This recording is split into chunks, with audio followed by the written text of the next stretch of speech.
Alright. Factory turbo inlets. Something of a little concern. Preventative maintenance. Yeah, move the MP4. Put it on the lift. Oh no! What was that? What was that? Michael, don't cut.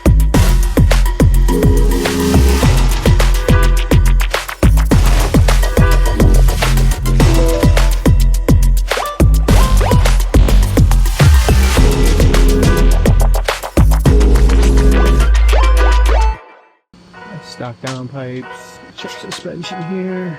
It's okay. No leaks on the suspension. Alright, look good. Try to get some pictures of where it looks like up here, so the customer has an idea. Okay, like that. Okay. My favorite. Wow, that was a good picture right there. Oh, why did that picture look way better than that one? I don't know. Let's delete that one. There we go. Suspension looks good. Everything else seems pretty good. Ooh, wait a minute. Oh, hold on now. We got a little bit of fluid built up on this rear diffuser. So I did notice there's that fluid there. You can see these lines here clean, you know, nothing going on. But if you come over here, looks like we got some hydraulic fluid leaking. I wonder if that crimp on that line is bad. Could be coming from up top. Would need more. Try to just get the best picture I can. Mark that down on the notes. It's actually pretty common, these lines, the crimps on them go bad, so let's type some more in here. So I put hydraulic fluid leak.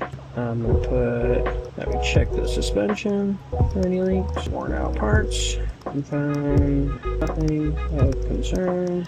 Got that down. I'll have my pictures with the leak in the suspension pieces and underside of the motor there to show that there were no oil leaks, coolant leaks, anything like that. Here we're gonna do an oil filter check. You can also check the coolant level as well, and then we'll pop the trunk open, check the brake fluid, the hydraulic fluid level. Pop these two covers off. You gotta check the oil filter. Now be careful pulling this off.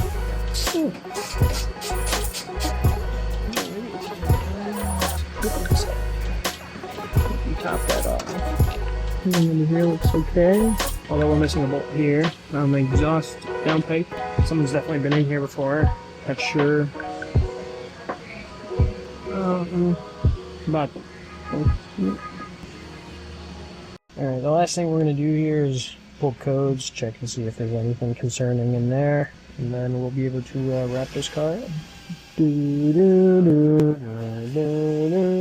Mike, you gotta put some elevator music to this.